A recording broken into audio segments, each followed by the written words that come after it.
दोस्तों आज की वीडियो में मैं समाज की ऐसी घटना के बारे में आपको बताने वाला हूं ना, जिसको सुनकर आप इमोशनली परेशान हो जाइएगा। और मेरा आप लोगों से खुला चैलेंज है, खुला ओपन चैलेंज है कि आप इस वीडियो को बिना भावनाओं में बहे कंप्लीट करके दिखा दीजिए।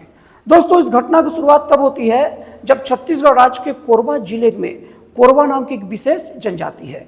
अब उस जनजाति का जो मुखिया है वो वहीं के देवपरही नामक एक जगह है, वहां के संतराम मंझावर है, जिसके पास कुछ मवेशी मतलब जानवर हैं। अब जो कोरबा परिवार का जो मुखिया है, दोस्तों मैं कोरबा जो जनजाति है उनके मुखिया का नाम नहीं ले रहा हूं क्योंकि उनका नाम लेना ठीक नहीं है। तो दोस्तों वो जो कोरबा परिवार का जो मुखिया है वो काम करने के लिए गए।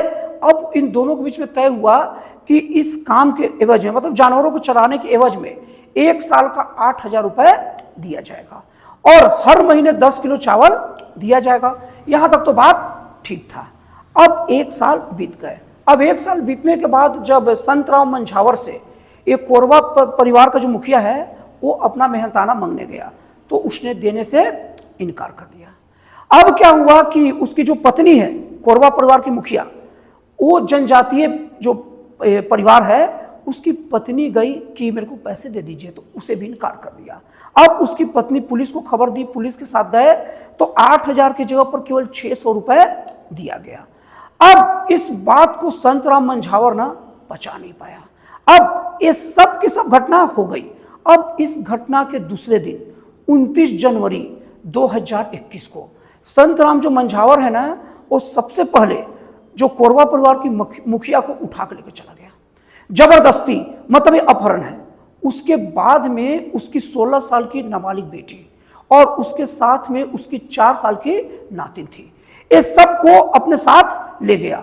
और उसके बाद में पिता के सामने ही जो कोरबा जो जनजाति है, विशेष जनजाति, उसकी बेटी को उसके पिता के सामने ही उसका बलात्कार किया और बलात्कार करने के बाद में बहुत निर्दयता से उसकी हत्या करने लग गया। अब इसमें जो कोरबा परिवार का जो मुखिया है, किसी की बेटी का जब उसके सामने जब बलात्कार होगा तो क्या करेगा, हम और आप को समझने में ज्यादा मेहनत वाला काम नहीं है। वो इसका विरोध भर किया तो लाठियों से पीट पीट के उस कोरबा परिवार के मुखिया की जान ले ली गई। अब उसके बाद में 4 साल की नातिन भी वहीं पर थी। उन हत्यारों ने 4 साल की बच्ची को भी नहीं छोड़ा, उसको भी पीट पीट के उसकी हत्या कर दी। अब ये मामला बढ़ा और बढ़ने के बाद में बहुत सारे गवाह, बहुत दांव पेच आप तो समझते ही हैं, करने के बाद ये मामला गया निचली अदालत, सेशन कोर्ट में। एक नज़र में सेशन कोर्ट के जो जज साहब हैं उन्होंने इसे रेयरेस्ट ऑफ रेयर केस मान लिया गया। दोस्तों मैं आप लोगों को बता दूं कि रेयरेस्ट ऑफ रेयर केस क्या होता है। दोस्तों भारतीय कानून के हिसाब से किसी को सजाए मौत या फांसी की सजा तभी दी जा सकती है जब उसका जो अपराध रेयरेस्ट ऑफ रेयर के कैटेगरी में आता हो। अब इसका पैमाना क्या है? इसका पैमाना मुख्यतः 4 आधार पर तय किया जाता है। पहला आधार यह है ना कि अपराधी का जो अपराध एकदम क्रूरतम हो, एकदम क्रूरता की सभी हदें पार कर जाए। अब दूसरा पैमाना यह है कि पीड़िता के ऊपर क्या असर हुआ, पीड़िता या पीड़ित जो भी है, पीड़ित मतलब जिसके ऊपर जुल्म होता है। तो आप देख ही रहे पूरा पीड़ित लोग का तो मौत हो गया। अब तीसरा पैमाना यह है ना कि समाज पर क्या असर पड़ता है। दोस्तों जिस इलाके में किसी 16 साल की नाबालिग बच्ची का बलात्कार उसके पिता के सामने किया जाए और उसके बाद विरोध करने पर उसका पिता को मार दिया जाए, और दोस्तों शायद बताना भूल गया, उसके बाद वो 16 साल की बच्ची को भी मार डाला गया। ये बताना भूल गया, मैं बता दे रहा हूं। और उसके बाद वो 16 साल की बच्ची को मार डाला जाए, उसके बाद 4 साल की बच्ची को भी मार डाला जाए। ये अपराध समाज में क्या मैसेज देगा, हम और आप इसको आसानी से समझ सकते हैं। और चौथा कैटेगरी थोड़ा सा अटपटा लगता है। इसमें जो अपराधी है उसके आचरण को देखा जाता है, मतलब पहले अपराध किया है कि नहीं किया है और उसके बाद उसका व्यवहार कैसा है। तो भैया कोई बलात्कारी या कोई अपराधी या कोई आतंकवादी होगा, जाहिर सी बात है अच्छा नेचर रखेगा तो क्या आप उसे छोड़ दोगे। तो ये चौथा कैटेगरी हो गया। अब उसके बाद में रेयर ऑफ रेयरेस्ट का एक अलग पैमाना भी मतलब कहा गया। वो पैमाना ये है ना कि वो व्यक्ति अगर किसी महिला या किसी लड़की या नाबालिग का बलात्कार करे और बलात्कार के बाद उसकी हत्या कर दे, इसे रेयर ऑफ रेयरेस्ट का पैमाना मान लिया गया। अब इसी आधार पर अब निचली अदालत के द्वारा संतराम मंझावर जिसकी उम्र 45 साल है, और उसके साथ में उसके 4 और सहयोगी, कुल मिला के 5 आरोपी थे, जिसमें सबसे ज्यादा उम्र संतरामन झा और 45 साल का है, और उसके बाद में एक आरोपी की उम्र 35 साल है, और बाकी सब आरोपियों की उम्र 30 से कम थी वारदात के समय। अब इनको रेरेस्ट ऑफ रेयर घटना मानकर निचली अदालत के द्वारा फांसी की सजा दी जाती है। अब दोस्तों कहानी यहां खत्म नहीं होता है, अभी कहानी बचा हुआ है, और ये कहानी इतना दर्दनाक है, कहानी बस कहने के लिए करो, एकदम सच्ची घटना है, अभी की घटी घटना है, तब मैं वीडियो बना रहा हूं। अब बात आगे तब हो गई ना, अब वो अपराधी जब उनको फांसी दे दिया गया, अब वो अपराधी बिलासपुर हाईकोर्ट चल गए। बिलासपुर हाईकोर्ट में जजों की बेंच बैठी, और उस जजों की बेंच में ना बिलासपुर हाईकोर्ट के चीफ जस्टिस मतलब मुख्य न्यायाधीश रमेश कुमार सिन्हा भी शामिल थे। अब उनका फैसला आया कि ये जो अपराधी है ना, ये अपराधी का जो अपराध है ना, रेरेस्ट ऑफ रेयर में नहीं है।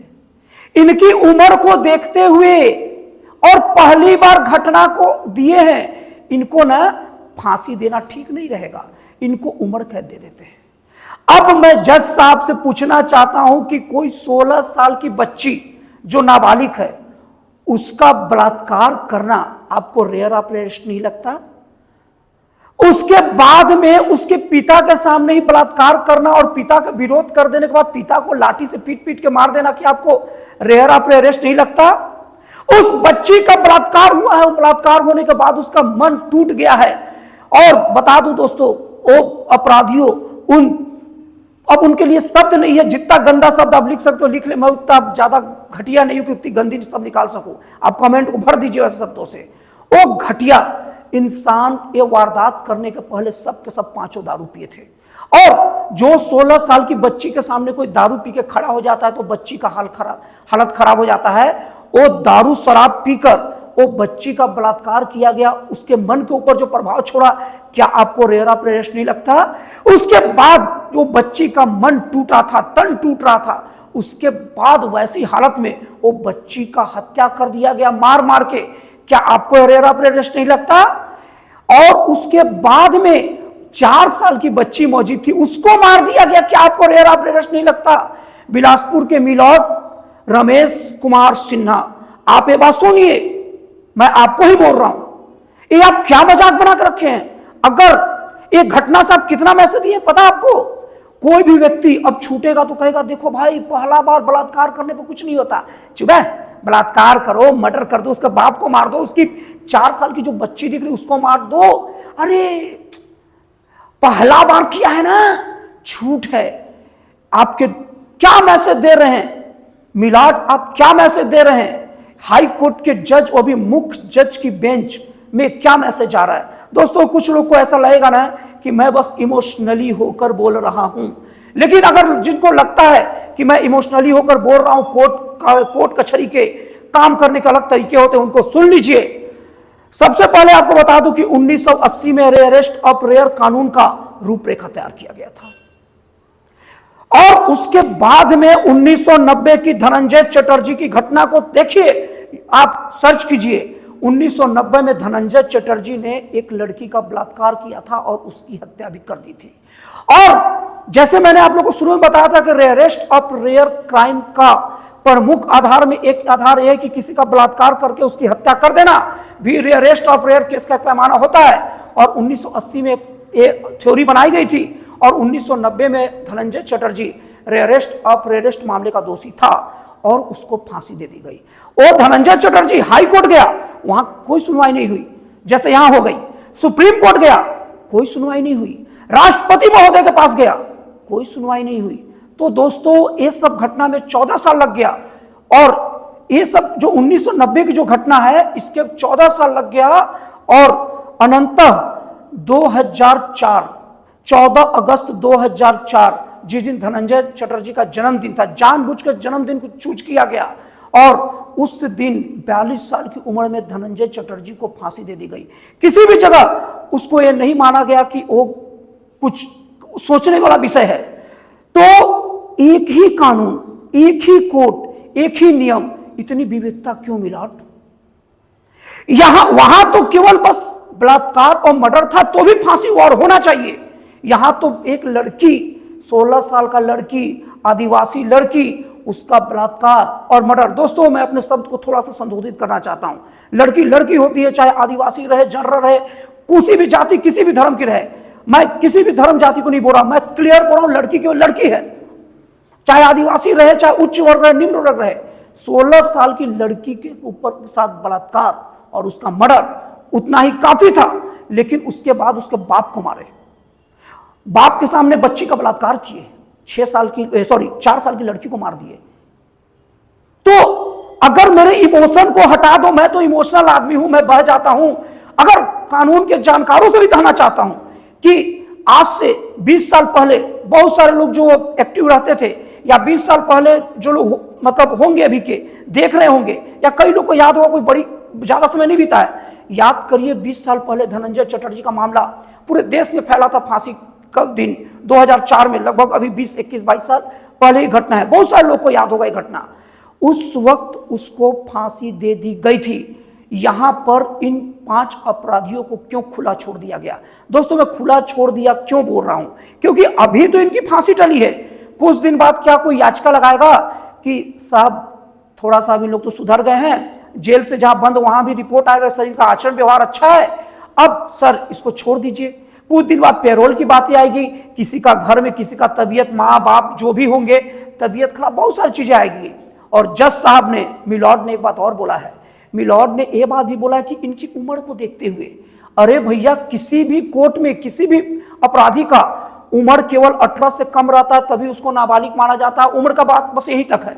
और 18 से कम अपराधियों में भी आजकल जुवेनाइल वगैरह क्या क्या सिस्टम है, उसके आधार पर तय होता है कि 18 साल से कम उम्र को भी सजा मिलेगा कि नहीं मिलेगा। लेकिन 18 पार में क्या उम्र, आपका एक कहना है क्या कि उनकी उम्र पड़ी है अभी, कई लोग 30 से पार हैं, तो ऐसा कहा जाएगा तो फिर हर अपराधी बहुत प्रकार की बातें करेगा। दोस्तों ये वीडियो पूरी तरीके से समाज को झंझोड़ने वाला है, और अगर आप इस वीडियो से आहत है, इमोशनल हैं, तो ये वीडियो को या ये जो घटना हुई है, एक घटना को की चर्चा और अभी कोर्ट कचहरी की इस टाइप के फैसलों की चर्चा सरेआम होना चाहिए, नुक्कड़ पर होना चाहिए, सभा में होना चाहिए। और मैं न्यायपालिका के ऊपर सवाल नहीं उठा रहा हूं, लेकिन न्यायपालिका के जो फैसले हैं उससे जो मेरे दिमाग में सवाल आ रहा है वो मैं बता रहा हूं। और मैं एक सामान्य जानकारी रखता हूं, मैं कोई विशेष जानकारी नहीं रखता। मेरे तरफ इस देश में भरे पड़े लोग हैं, आजकल इंटरनेट का दुनिया है, सब के सब अखबार पढ़ते हैं, न्यूज चैनल देखते हैं, यूट्यूब में देखते हैं, बहुत सारी खबरें का तरीका है। तो इसके तहत जो लोग खबर आते हैं सबके दिमाग में ये उठता होगा ना कि एक बार कम सजा और एक में अलग सजा का प्रावधान क्यों। तो दोस्तों आपको ये वीडियो कैसा लगा मुझे कमेंट करके बताइएगा।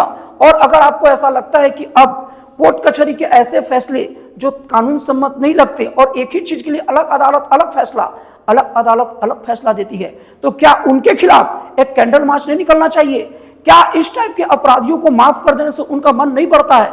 ये सब चीजें अगर आपके मन में आते हैं तो प्लीज कमेंट करके बताइएगा। तो दोस्तों फिर मिलता है अगले वीडियो में एक नए, एक जन कल्याणकारी और एक राष्ट्रवाद से प्रेरित नए विचारों के साथ।